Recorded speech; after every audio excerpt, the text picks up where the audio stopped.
Good evening, ladies and gentlemen. The console room players are proud to present a new Doctor Who adventure for the radio, Galaxy 4, The Exploding Planet.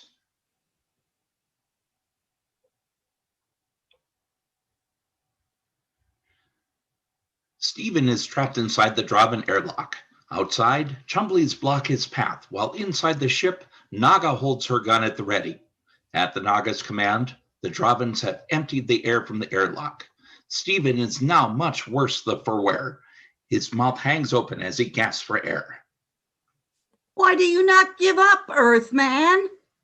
I'd rather face the Chumblies than you any day.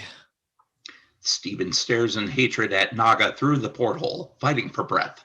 He almost drops his gun, but manages to retain it. He staggers against the wall and rests his forehead and palms against it. He tries to push the outer door button. That will not work now.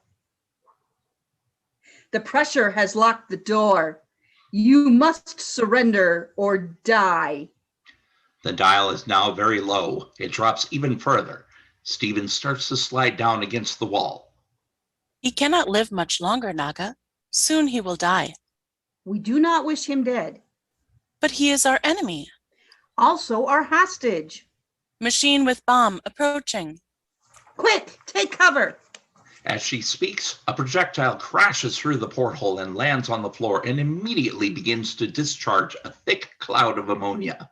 Outside, Stephen can be seen at the window near collapse. A Chumbly fires its gun at the door. The door flies open, there's a hiss of air, and Stephen tumbles out. He draws back at the sight of the Chumbly. Stand clear. All right, it's safe now. Stephen! Come along, my boy. Up on your feet. Quickly. Come along. Come on. Put your head down. Now breathe deeply. Come along. They nearly killed him in there. Let's get away from here in case they come out. Steady. Take it easy. You're with friends. Are you all right? Yes, and thanks to the Chumblies, they did the trick. I don't know what those Dravens were thinking. Come on. Keep breathing. Keep breathing. In and out. In and out. Come on. Inside, the Dravens are standing before a furious Naga. Everyone is coughing. Guns ready. Open the door. A Draven runs over and presses the button. After them. Kill. The Dravens head for the opening door. Outside, the Doctor and Vicky stand near Stephen. Be all right in a minute. The Dravens surge out the airlock. Stop. The Dravens come to a halt as they see the Chumbly's ray gun pointing at them. If you move at all, we shall fire. Do not mistake our intention. You will not interfere. The Dravens remain still. One of the Chumblies bumps into the Doctor. Doctor, please lead your party away. I certainly will. Can you walk? Come on, my boy, on your feet. Come along. That way. Come on. Take deep breaths in and out. Stephen stands, swaying a little. Vicky supports him. The Chumbly turns and the three travelers follow. One of the other Chumblies stands guard over the Dravens. Naga appears in the doorway, careful not to show herself to the Chumbly. Naga, you will take your soldiers back into the ship, and you will stay there. Until now, we have spared you, although you have attacked us time and time again. But we will always defend our friends. Friends? We will prevent any attempt on your part to leave the ship. I'm resolute. Now go back into your spaceship. You have polluted the air with your bomb. It will have cleared by now. The ammonia bomb was only a warning. Go inside. Naga turns, realizing that for now, she is powerless. Come. The Chumblies stand watch outside as the Dravens re-enter their spaceship. Naga crosses to the porthole and looks out as the Dravens enter. It's still there. We cannot escape. Quiet. But Naga, We cannot escape yet, but we will. No Draven is defeated until dead. Isn't that so? Yes, Naga. We are still alive. It depends how long that machine will be. You failed in your mission of patrol. I was outnumbered. You will be dealt with. Failure is never tolerated.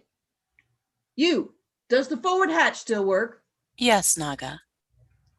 Silently. Yes, Naga. It is now dim light. Soon it will be night. The last night this planet will ever know.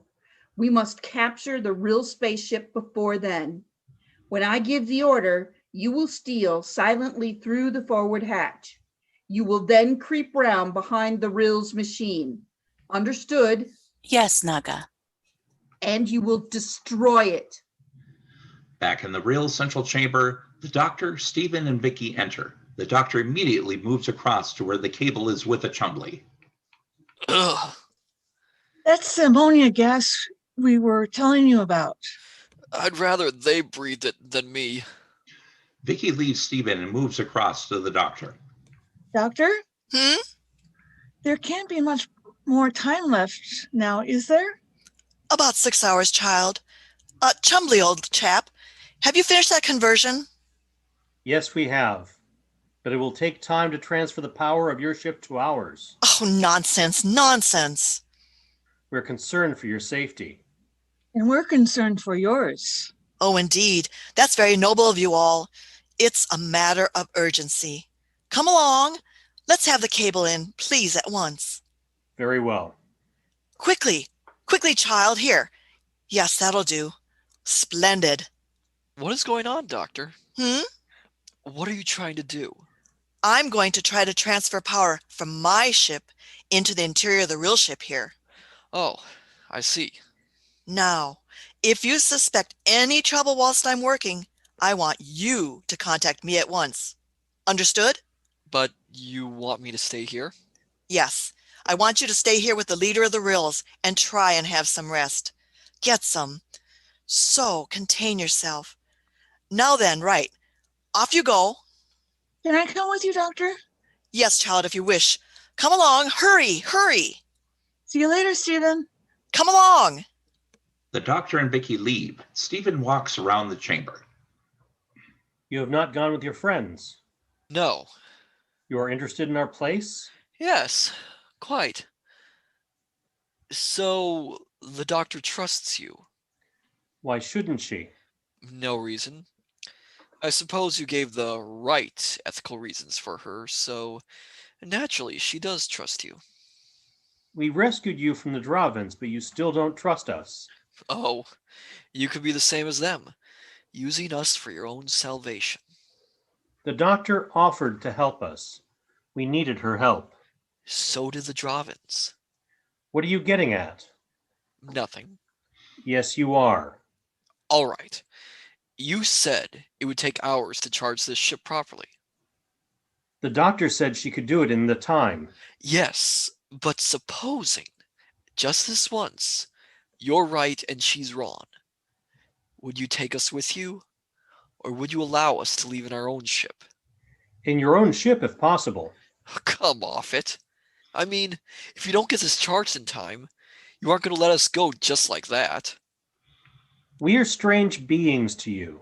You've never met anything like us. You come from Earth, a planet we don't know, but clearly it is a planet which still knows conflict. What, so? If we are right, and the power charge is going to take too long a time, then the doctor, the girl, and you must leave. We believe in self-preservation. Oh yeah, I'm sure. But if there's a choice, the doctor must go. She travels further than we can, and everything she has shown she stands for is what we believe in. So it is better that she goes. Oh. I'm sorry. You can't blame me, though, for being suspicious. In that case, there's something you ought to know. Whilst I was on the Draven ship, they said they intended to leave this planet in yours. We are prepared to take them with us. Well, that's not what they mean. They take your ship. You stay here. We must hope they do not succeed. Yes, well, there's so little time left. They're going to be desperate. I'll tell you what. Why not let me fix the cable for you at this end? Thank you. The machine will help you. It'll be quicker. It's gotta be. A Draven is opening the hatch of their spaceship as Naga stands nearby. I'm ready, Naga. Then go. Naga puts an iron bar about 3 feet long by 4 inches thick into the Draven's hands. And do not fail. I shall not. Exiting through the hatch, she emerges and drops silently to the ground. She pauses, grasps the bar firmly, looks about, then moves off. The hatch door is closed again from within. At the other side of the ship, the Chumbly stands guard, unaware of what has just occurred. The Doctor and Vicky approach the TARDIS, followed by a Chumbly. A cable is snaking out behind it. The Doctor moves to the door of the police box and searches for her key. It's getting darker, Doctor. Oh, it's nothing to worry about, my dear. I think the evenings here last for about 4 hours. The Doctor finds her key and opens the door. It's strange. Hmm? To think that, Dawn, this will all explode into nothing. No, not just nothing, child. Hydrogen gas that springs itself out like molten silver against the other stars in the same galaxy. Yes. Well, let's have the cable, please. Inside the Draven ship, Naga stares through the porthole while the Draven are seated at the table. She's out of sight. She will die willingly. She will not die until she has destroyed the machine. Will we escape, Naga? Yes, when we have destroyed the machine, we will escape. As she speaks, the ship rocks violently. Oh, what is happening? It's the first warning of the explosion. We only have 5 hours left. She must act quickly. Outside, the Draven creeps towards the Chumbly. She comes up behind it and, raising the bar high over her head, brings it crashing down with murderous force. From the real central chamber, a cable that runs out the passageway across the landscape, past the Chumbly guard, and into the door of the TARDIS. Well, it's all fixed up here, Doctor. Any snags at the TARDIS? Everything under control, my dear boy. Oh, good, good. Switch on your motors, please. Start control. Full intake. Cable guard, stand by. Is that the power being transferred? Yes, it is, my dear. How long will it take? Oh, 3 to 4 hours, I think. But this planet's due to explode in less than 5 hours. I fully appreciate that fact, young man. The Doctor is cut short by a loud noise from the control panel.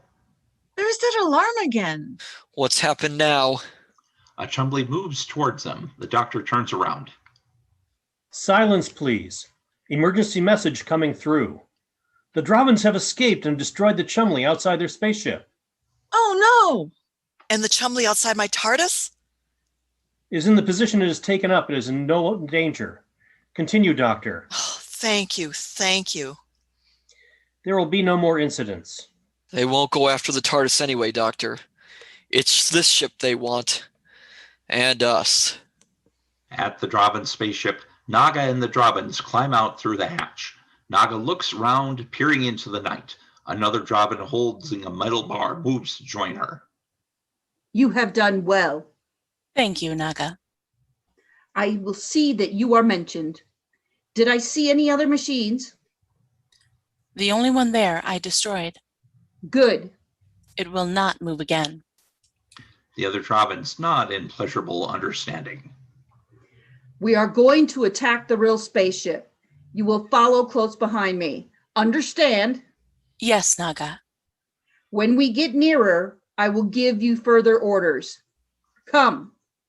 They move off across the planet, holding their guns at the ready. Back in the real central chamber, the Doctor is trying to calm a very agitated Stephen. Oh, do stop worrying, my dear boy, and stand still. Stand still. The Doctor, Stephen, and Vicky stand still as the Chumblies stream this way and that. Look, Doctor, I know exactly what they intend to do, and as soon as they see this cable, they're going to destroy it. Do not worry. I'm prepared for that. Splendid, splendid. Is the power still coming through? It is. And how long is that going to take? Another 2 hours at least. Oh, That should be enough. Just. look, isn't it possible to charge any faster? Utterly impossible, dear boy. There's great danger of the panel blowing. Yes, well, we're going to be lucky to get back to the TARDIS in time. Well, the Dravins are still out to get us. Do not worry. We will ensure that you return safely to your ship. Vicky tilts her head as she hears the sound of gunfire outside. She moves towards the exit. Look! Well, they don't waste time, do they? The noise of gunfire grows louder, then drops a little. Suddenly, a Dravin enters the chamber and points her gun at Stephen and Vicky. The doctor goes to move towards them, but before she can, the Rill's door opens and the Chumbly pushes her through. Stand still. You have escaped once. You will not do so again. And be killed? Death does not frighten me. I die a warrior Dravin. She starts to pull the trigger. As she does so, a Chumbly chitters from one of the passageways and fires. The Dravin stiffens, as though paralyzed for a moment, then crumples to the floor. Oh, Stephen! What have you done? Do not worry. She is completely paralyzed. I told you there would be no further incidents. Vicky suddenly realizes the doctor is not with them. Doctor?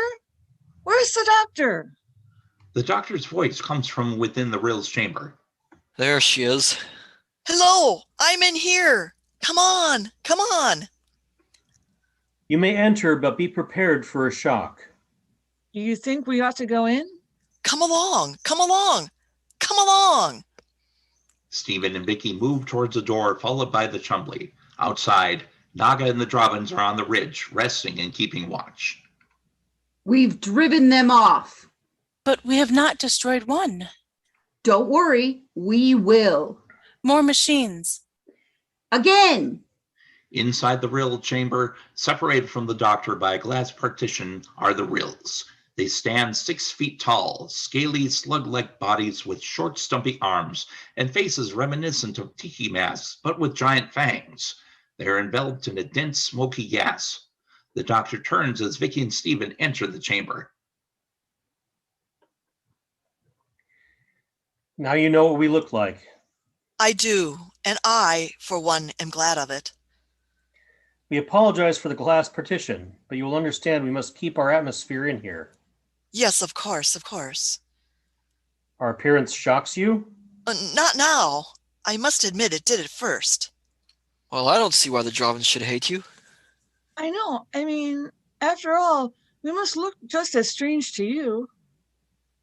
To the Dravins, we're ugly, so they become frightened. You are different from us, of course, but at least you are intelligent. Yeah. What difference does it make what your form is? Importance lies in the character, and to what use you put this intelligence. We respect you as we respect all life. Without warning, Vicky stumbles. Stephen catches her. Doctor! What's the matter, my child, I suddenly feel terribly ill. It's ammonia gas escaping. Oh, dear, dear, dear, yes, You'd better return to the other chamber. Our atmosphere is not good for you. yes, thank you. I suppose we won't meet again. It is improbable. Goodbye. Goodbye. The doctor and her companions exit the Rill's inner chamber, and the door closes firmly behind them. How much longer, Doctor? 1 hour, And how long until the explosion? 1 hour and a half. Well, let's hope no more Dravins get in here. Outside, Naga and the Dravins take cover on top of the ridge. The Chumblies fire on them, and they fire back, but to no avail. Naga throws her gun to the ground in frustration and despair. Ugh, it's no good. Our guns can't harm them. Then we must use bars, like before. Naga looks around, then points. No, we will go that way. Head for the spaceship part of the building. We must concentrate on that. The Dravins nod and set off. Naga retrieves her gun and in desperation fires again at the Chumblies. Back inside the Rill central chamber, Stephen is pacing the floor. Can't take much longer. Oh, patience, dear boy, patience. Dawn will be here in half an hour now. Yeah, and when dawn comes, this planet explodes like a bomb. Oh, really, you two, huh? Suddenly, there's a high-pitched sound. What's that? What is it? That is a signal that the spaceship is now fully charged. unless I'm very much mistaken. Well, it's about time too. The sound stops. You're right, Doctor. We're ready to disconnect. The doctor, Stephen, and Vicky all sigh with relief. A Chumbly comes in with the end of the cable. Oh, good, good. Now, you have sufficient power? Enough to get us well out into space, where we can recharge from a sun. Oh, splendid, splendid. Then I don't think there's any more for us to do. We will go. A Chumley will escort you back to your ship. And yourself? We will wait until you are safely there. Oh, we shall be quite all right. It is you that needs to be out of range, not us. The moment I start my motors, we shall be out of range in time. We don't need space. Go now, please. Very well. In a moment, we shall leave here and enter the ship. From that time, we will not be able to talk with you. The Chumley with you will escort you back to your ship. He will protect you and obey your commands. Once you have gone, he will destroy himself. No. It will be painless, merely putting itself out of action. Yes, I think I understand. And thank you very much. It's easy to help others when they are so willing to help you. Though we are beings of separate planets, you from the solar system and we from another space, our ways of thought at times do not seem all that different. It's been an honor to know you and serve you. Good luck. Thank you. We shall give you time to get clear before we take off. Now we're going. Goodbye. We wish you well. There's a click, a humming noise starts, and the chamber begins to tremble. They've started the motors. Yeah, and we've got less than half an hour, Doctor. Yes, you're quite right. Quickly, quickly, come, come. On the ridge, Naga and the Drobbins are sitting on the ground, dirty and disheveled. Where are the machines? There are none. Listen, There's a humming sound which gradually increases to a roar. they're escaping. They leap to their feet. As they do, the roar reaches a climax, and as they squint into the sky, a brilliant light flickers over them. Nearby, the Dr. Stephen and Vicky are looking up into the sky, also bathed in the flickering light, and are deafened by the roaring of the spaceship engines. There they go. Isn't it amazing? What a wonderful sight. Oh, The doctor appears lost in thought. Vicky, mindful of how little time is left, urges the doctor on. Doctor, yes, of course. They turn away as a roar gradually fades away. Naga and the Drobbins have caught sight of them. The Earth people, we can catch them.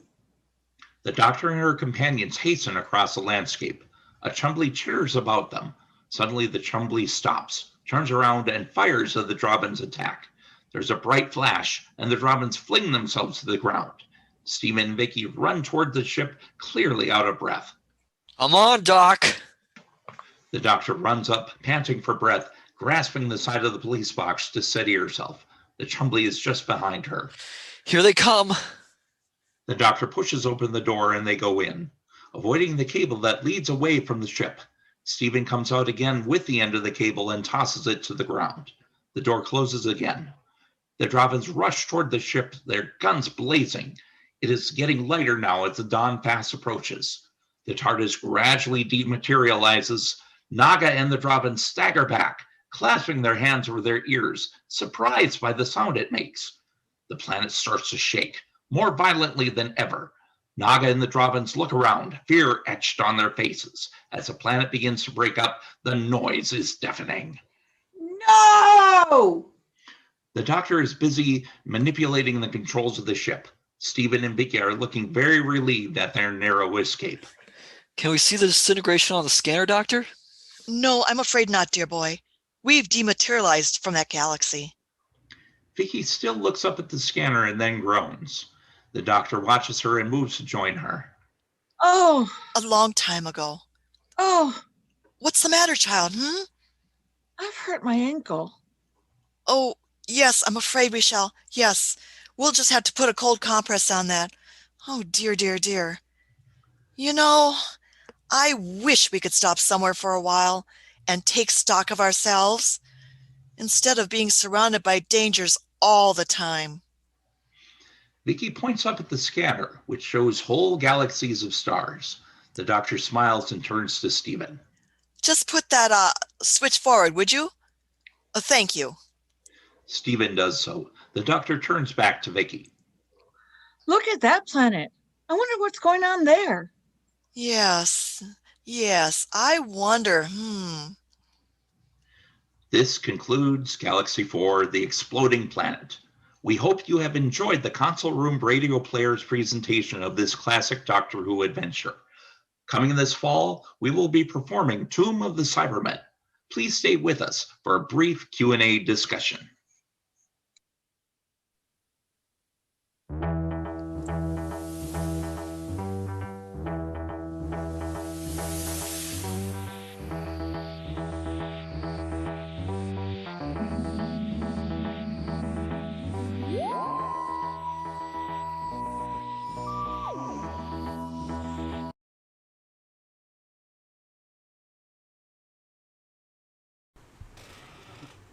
Hi everybody, my name is Larry Barthel and I am one of the media producers for Console Room, and I would like to invite all of our cast members to go ahead and turn on their microphones and their cameras please for the Q&A.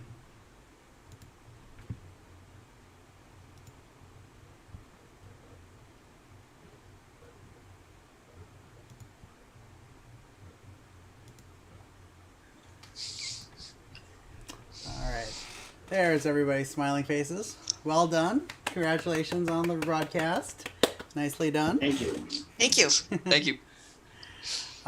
So we do have a few questions for the Q&A. And what I do like to do is just kind of start out with if everyone could go around and introduce themselves. And then also if you could tell us what your favorite Doctor Who episode is. And if you want to include why, that'd be good too. Any volunteers to start that? I'll start. Okay. I'm Meg Bjorkman and I play the Doctor. And my favorite episode is actually Midnight because it just terrifies me. All right. Thanks, Meg. Who wants to go next? Ben? My name is Ben Ellis. I am the director of this production. My favorite Doctor Who episode is Frontier in Space, because it reminds me of Star Wars. Why it reminds me of Star Wars? To me, it's like a space opera. Because, you have Frontier in Space. Episode 6 obviously sets up Planet of the Daleks. You just want to know what's going to happen next, like the Star Wars trilogy. All right, thanks, Ben. Who wants to go next? I guess I will. All right, go ahead, Jen. I'm Jennifer Peck. I don't really have a favorite Doctor Who episode. I love them all, so. They're all good. They're all awesome. I'm Joe Ackerman, and I like lots of Doctor Who episodes, so it's hard to pick just one. But probably the one I will always watch is Logopolis or Don't Blink. Those are great ones. I remember Logopolis scared me because of the people disappearing. I thought that was really scary. To me, that's the original Watcher. The Watcher is just creepy the first time you see him, too. All right, and Joe? I'm Joseph Erickson. Sorry? Nope, you go. Go ahead. Yep. I'm Joseph Erickson. I'm the Rills and the Chumbly. Yeah, picking your favorite Doctor Who episode. I may go back to Genesis of the Daleks. I think it really, if you look at the age of the people who started Doctor Who, I believe the Daleks play into a cultural memory of the war when they were kids. And Genesis of the Daleks makes it really obvious. Cool. All right. Matt. I'm Matt Bjorkman. I play Steven in this production. Man, there's a lot of ones I like, but if I have to narrow it down for today, probably the Romans. It's a good balance of comedy and drama. It's really good historical episode too, and it's just a lot of fun to watch. All right, and Carly. I'm Carly. I played the Jobbin Clones, and my favorite is going to be The Greatest Show in the Universe because it was super creepy when I was a kid. Very cool. And then John, I believe we haven't heard from you yet. Hi there, John Sloan. I'm the narrator this time around, giving everybody the play-by-play throughout the production here. I would have to call upon 2 episodes. As far as classic Who, I would probably have to say Caves of Androzani, because that was the very first story that I was ever introduced to Doctor Who with through a college friend of mine. And then also, as far as like a new Who, as far as that went, it would probably have to be Girl in the Fireplace with David Tennant.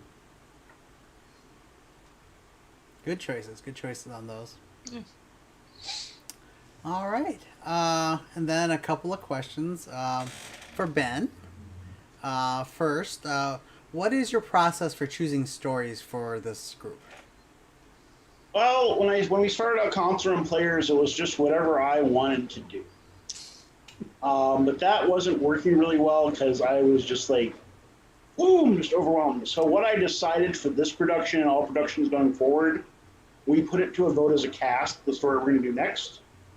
And I start researching. Carly, I want to give a shout out to Carly because she has been a big help to me, you know. So I just am so grateful to have her help with this. So basically, I want to talk about October. I mean, whenever we do the next Put Yourself Live, it's around Halloween time, ideally. So that's why I put 4 scary stories up. I think it was Tomb of the Cybermen, Abominable Snowmen, and a couple others. And I just had us vote, and we chose Tomb. So will we do those other stories? Yeah, I think we will at some point down the road. Alrighty. And then the follow-up to that is, well, you already mentioned that Carly worked on the script for this one. So after you choose what story this group is going to do next, what is the process of getting that from, choosing the story to like a valid script, and then like what's the process from that to like casting? Like, can you walk us through how that comes to be? Sure. Basically, I just go on Facebook and say, hey, anybody want to be in a Doctor Who radio play? What you see right now is part of our core group of console room players. Basically, anyone who wants to can be a member, and if there's a role I can find for you, great. If the role isn't I can't find for you, I still want you to be in the company because there's always going to be a place for everyone in the show. Well, that's my hope, at least. So basically, I cast it, then I find a script, and then Carly and I look it over, and we have our first read, and it's a dry reading. Excuse me. It's a dry reading, where basically we just want to get familiar with the script, or the scripts in this case, and I just encourage my actors to do what you think is best. The last thing I want any of them to do. And I'm going to single out Meg here. I want to hear Meg Bjorkman as the Doctor. I don't want to hear Meg Bjorkman doing an impersonation of Bill Hartnell. That'd be impossible. I don't know. We'll just have to get I don't know, like the Kane, and just you can do some Billy Fluffs too. But so I encourage my actors just to try things, and as the director, I say, well, let's try this, or let's not try that. And eventually we communicate, we rehearse, and you see the show we just put on. Also, we usually start with a script that is found online and just continue to alter it until it matches and suits what we need for the radio play, as it is the TV script, so it's more directing people how to act and perform on camera, where we're just vocal. So it's a lot of altering it over and over and over multiple times until we get it to something that we can do and tell the same story with it still just being audible instead of visual as well. All right. And a follow-up to that question is, does anybody have any special preparations that they do when they're about to do, like, say, the voice acting purposes? Like, do you do a bunch of jumping jacks? Do you do a lot of those, facial exercises? Anybody do anything special like that in preparation for this? Try and relax and Yeah. not stress out over it. I do tend to read over the script beforehand, which helps me. It's like I'm a dancer. I learn choreography. I have to go over it in my head several times. So I do the same with the script. I'll read it over until I can get muscle memory, I guess you can say, with the script, and then I feel comfortable with it. I try not to choke on my water. Exactly. That's it burns. That's the worst thing you can choke. Well, that and maybe spit, but yeah. But it's water. Have a coughing fit while you're trying to do it. It's like, oh my God. When I'm not supposed to be coughing. Yeah.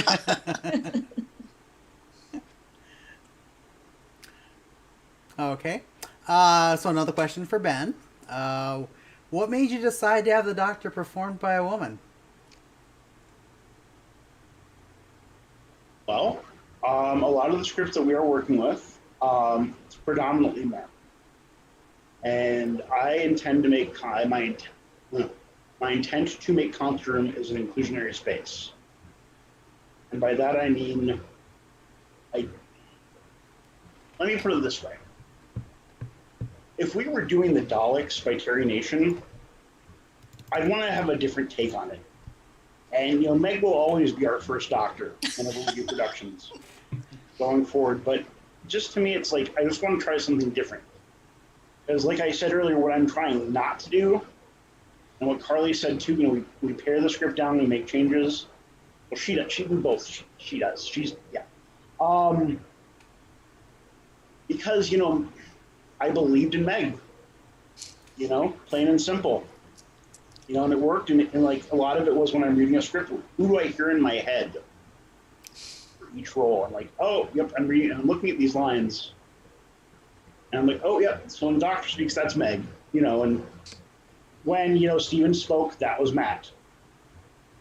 Just you read it and you hear it and you're like, oh, yeah, I'll ask so-and-so, But primarily, I just wanted to put a different slant on things, and I just don't want us to, read from a TV script for 30 minutes, because that's boring. Yeah. You know who I think should play a horrible monster? Ooh. Thinking about casting. Oh. Thanks, Joe. Oh. The slug with a tiki mask. Oh, yes. Yes. Okay. And as a follow-up to that question, so Meg, how do you make the Doctor your own, since, you're obviously not William Hartnell? Yeah, obviously. So how do you make the Doctor your own, since you are not him? It's not that difficult because I'm a scientist. I work in science. I've retired from it now, and science has been my life, so I can view it from a scientific viewpoint, which is very much what he always did. And I like to think of also as being, I'm a grandmother, so I'm an older person. I'm probably the elder of everybody, so I could be the eldest person there too. So I'm bringing the William Hartnell elderly person and the sciencey type character together into meeting the female person. So I think it works okay. I'm comfortable with it. If that makes any sense. You're the one that has to get your mouth around all that techno babble too sometimes. Yeah. And the hardest parts to do are the is that more than anything. Techno babble I can do, but the that's tough. Remember, you got to put your hands on your pelvis whenever you say that. Indeed. But it's a lot of fun, and I really thank Ben for trusting me with that character. Okay. So here's a question for kind of everybody, as a follow-up to those questions, really. So Ben has stated that there's a couple of episodes that he's looking at. What Doctor Who story would the rest of you like maybe to do in the future?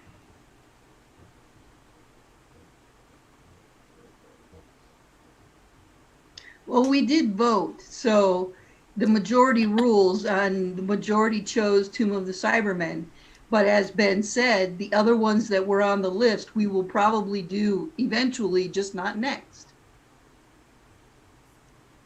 I think the ultimate episode would be the 5 Doctors. Yeah. Oh, wow. That I would be love the that. ultimate. You know, I was thinking about this, and one script I would love to do, and it's not a missing story, but I think it could be done for radio because it has such a small cast, and because I like the story, the Sontaran Experiment. It's got a very small cast, just 2 episodes long. I think it could be done. That'd be great. I believe we can do any story that we put our minds to. And, you know, when I first thought about doing concert and players, during 2020, there wasn't a lot we could do. So I thought to myself, what would be really fun to do? And I'm a big fan of old time radio. And I said, you know what? We can take these missing Doctor Who stories and adapt them. But what I'm gonna gush some praise on you guys here.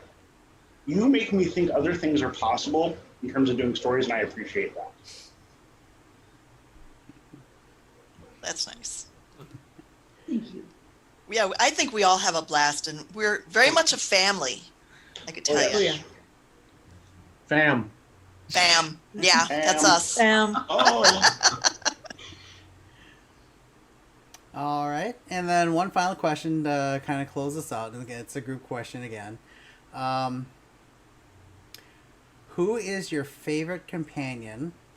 And if it's a different one, who is a companion you would like to play?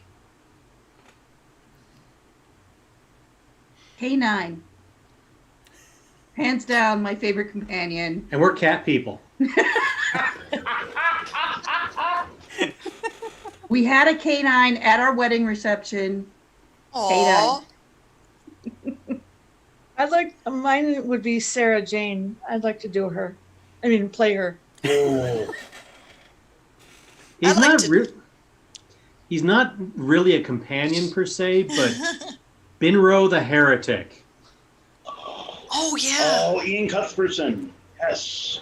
I'd like to do Leela, because I like her strength of character and Oh yeah. how she's always willing to learn things. I think she's just absolutely wonderful.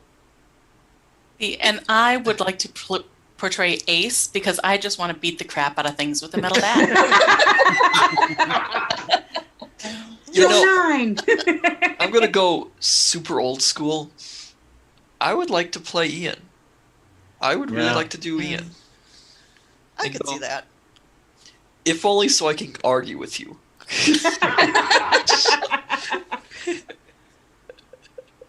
Be cool. Carlton, I mean Chesterton. Oh.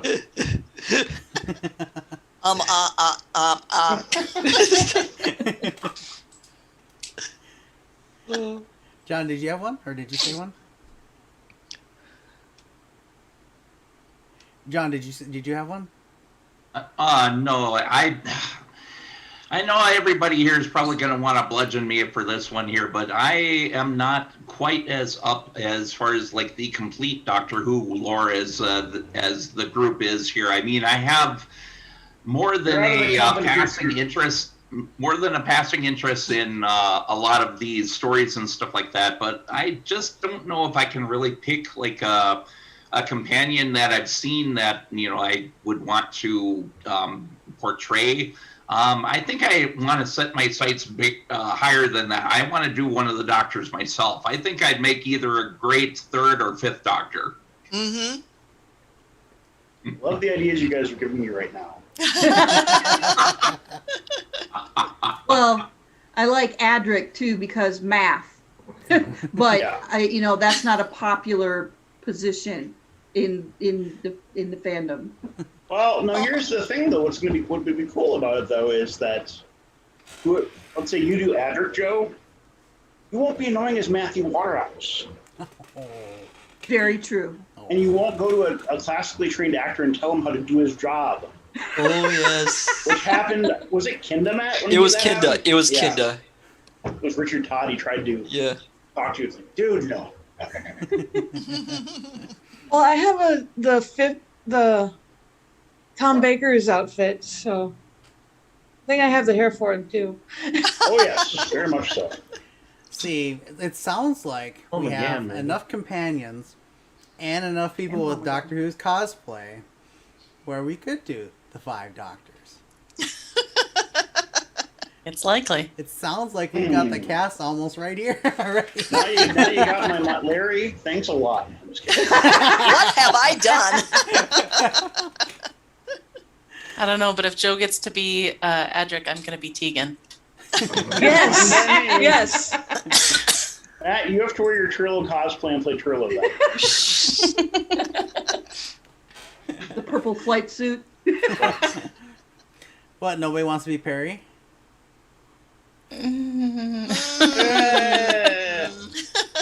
We have to do a really bad British accent because Nicola Bryant is British and she did a bad American accent.